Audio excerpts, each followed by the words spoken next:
friends, and welcome back to my channel. This week is all about what I've been knitting and quilting. So if you're ready to dive into everything that I've been crafting, grab your knitting beverage of choice and let's dive in.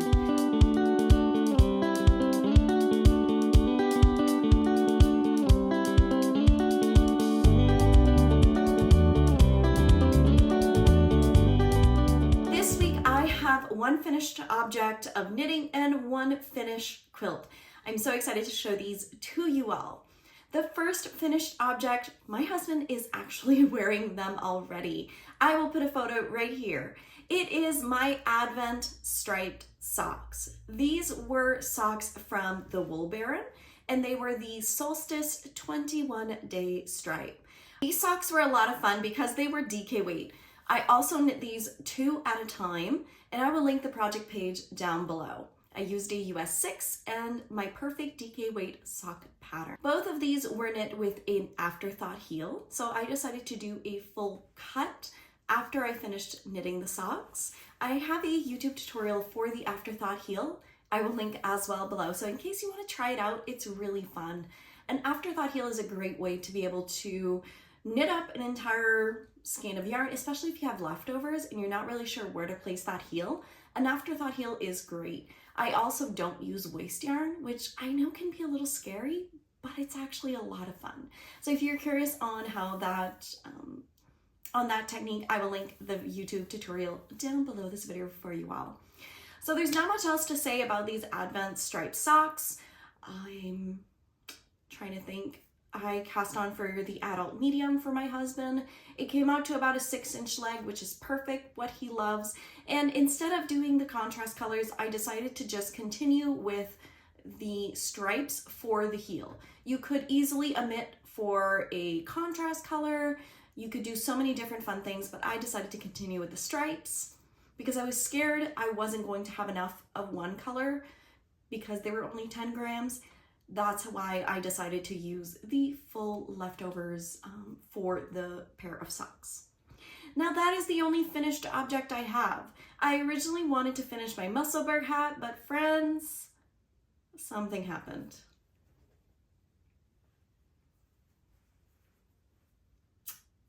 We've had to rip out. The Musselburgh hat is a hat pattern by Ysolda Teague, which everyone and their grandma has knit one, and it was time for your girl to start and try. I want to say I love the pattern,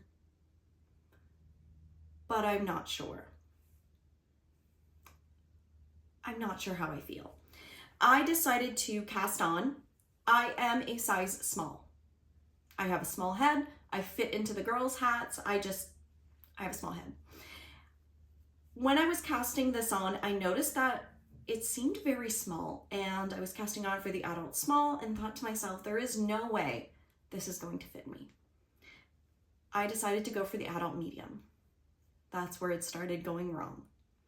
I should have stuck with the adult small, but I did not. I cast on for the adult medium.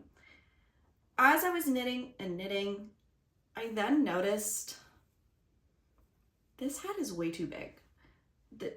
Even for an adult medium, it was so big on me. Now I do know that Ysolda Teague in her pattern has all of the math figured out for you, but I don't like that you have to get almost halfway through the hat to figure out if it's going to fit you or not. For me, that drove me bonkers. I want to know that this is going to be a hat that fits me. I want it right away. Maybe that's just me being very impatient.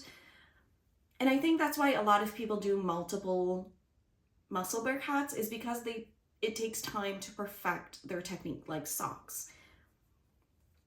I don't want it to take time. I want it to be perfect. I had knit 11 inches from the crown.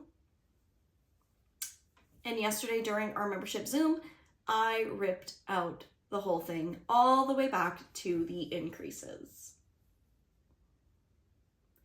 I did this because I knew that I wasn't going to like the finished project. This is something that I do recommend that you get comfortable ripping out your work. If this is not something that you know you are going to love and want to wear, that it's going to bother you once you finish, just rip it out. Don't think twice, rip it out, because it's going to keep bothering you as you go on. During my Zoom, I kept asking them, what do you guys think? Should I rip out? I'm not really sure what to do. And the kind of overall consensus was, Julie, rip out. And as we were talking, I was unwinding my yarn and completely wound it back up into the ball.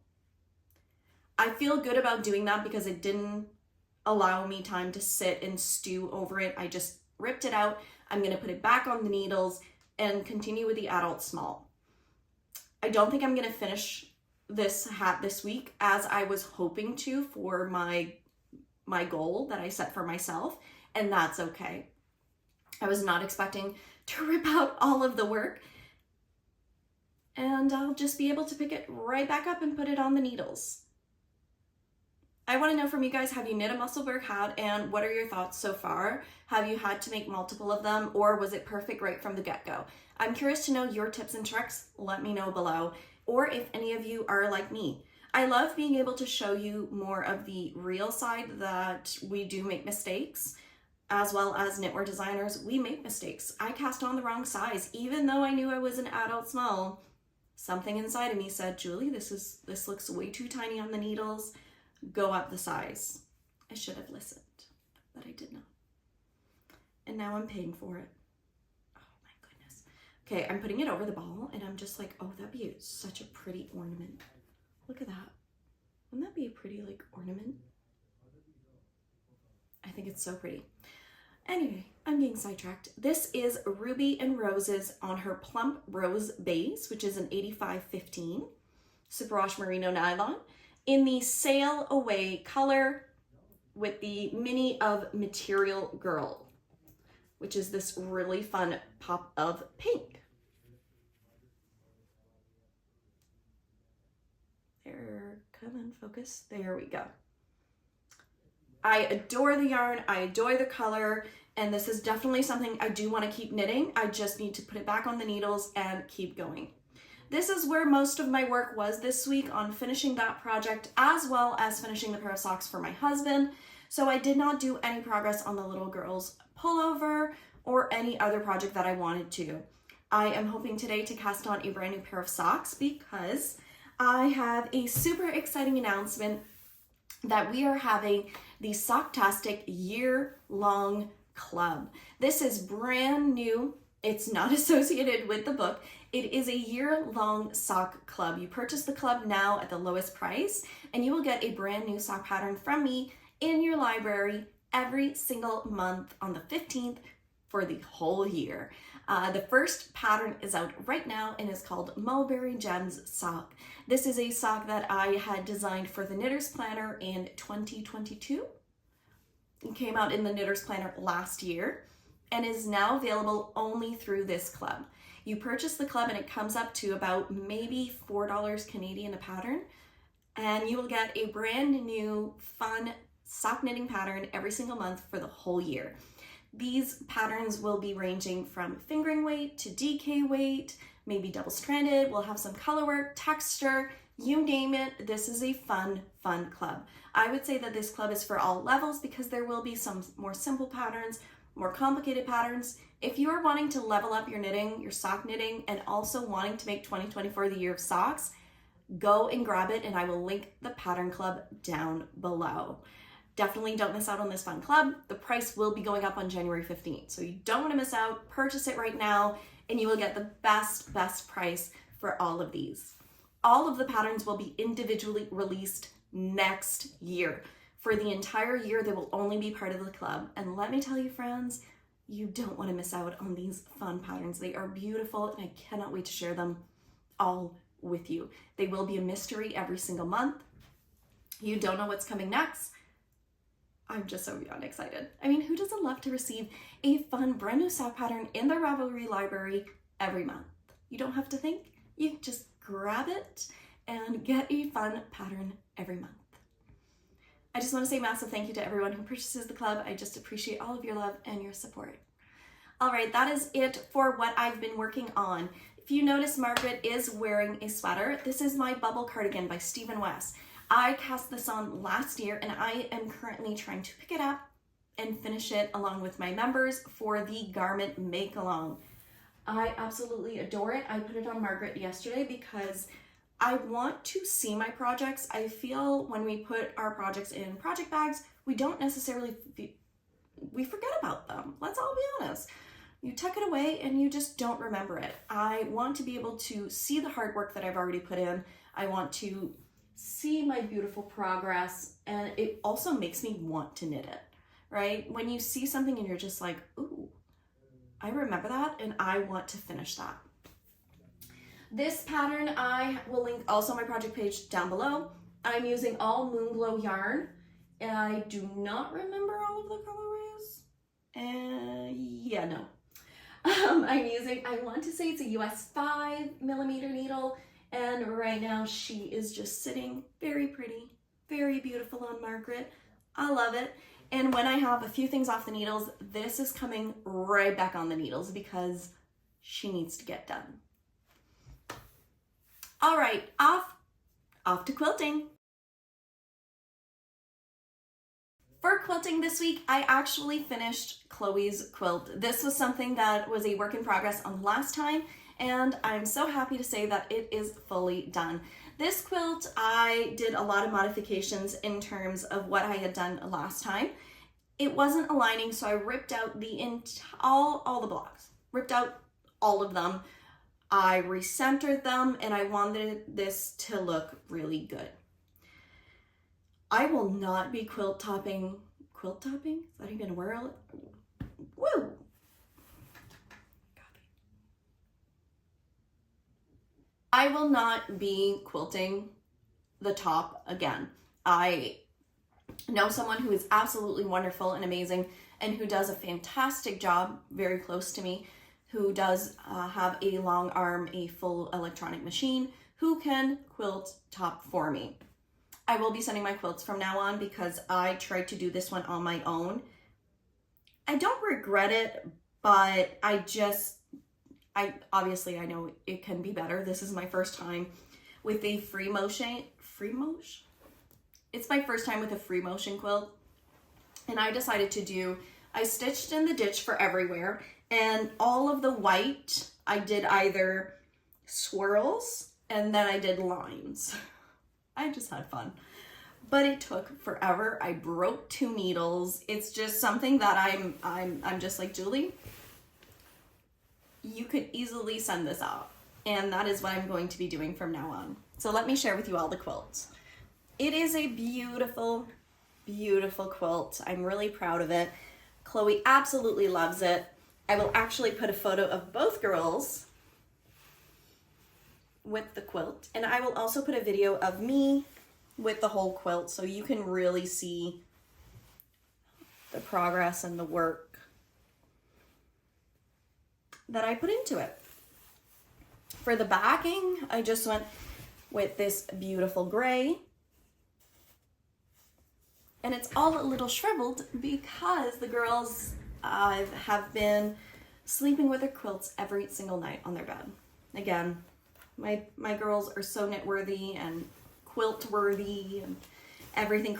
I say they're crafty worthy because anything that I make, they absolutely adore. Well, you know what? I'm just gonna put this on my lap and be all comfy, cozy. This quilt was the last one that was on my sewing needles. I actually have my next quilt picked out and would love to share that with you all. This next quilt, I teamed up with Connecting Threads, which is a sister company to Knit Picks. They have incredible quilting supplies, quilt kits, basic and blenders, patterns. They have it all. And I came up with a fun quilt kit for our members. We are having a sew along this year, but if you would like to join and quilt along with me, I will put my affiliate links down below for each and every single one of these. I chose the Windy City pattern, which is absolutely gorgeous. And I will be doing, I will be doing the twin size for this, I think. Yes. Isn't it pretty? So excited to test out my skills. For the fun contrast, you needed some fat quarters, and I decided to go with the chambray tonal in the Garden Oasis. Isn't that stunning? I love the fabric collection so much. I really love it. Here are all the beautiful colors. Here are all the beautiful colors that are in that fat quarter collection. And then I needed a background color as well as a contrast color for the little peaks. I decided to go with a cream for the background. Again, in the chambray. I love it. And decided to go with apricot for the little peaks.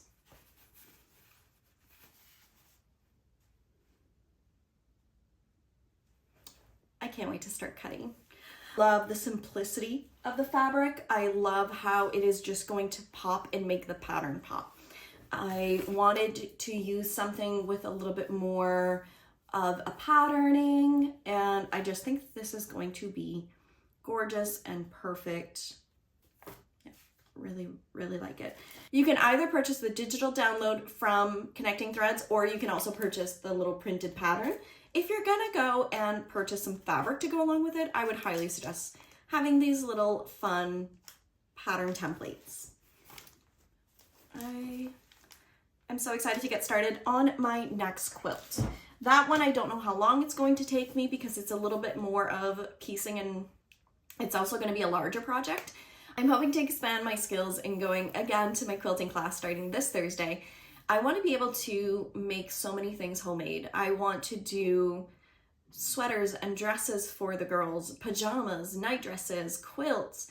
These are all things that I feel, I don't know, I want to be able to make. I want to be able to do for my family, for myself, for my husband, for the girls, and it's just something that's really close to my heart. So I'm really excited this year to make it a very crafty year, and I want to share the journey with you all. I hope you will continue and watch along because I now upload a brand new video every Thursday and a fun video every Saturday. Thursdays are normally a sit-down podcast like this one where I share what I've been currently working on, and on Saturdays it'll be a fun special video. This can be a vlog style or maybe something like a unboxing, a what I've been up to, pattern ideas. So make sure you hit that like and subscribe to the YouTube channel so you don't miss out on a brand new video every Thursday and Saturday. I just want to say a massive thank you to you all. I appreciate all of your love and your support, and I hope you all have a wonderful and fantastic day. Make sure you go and check out the other videos that we have on the YouTube channel. Bye friends, until next time, happy knitting and sewing.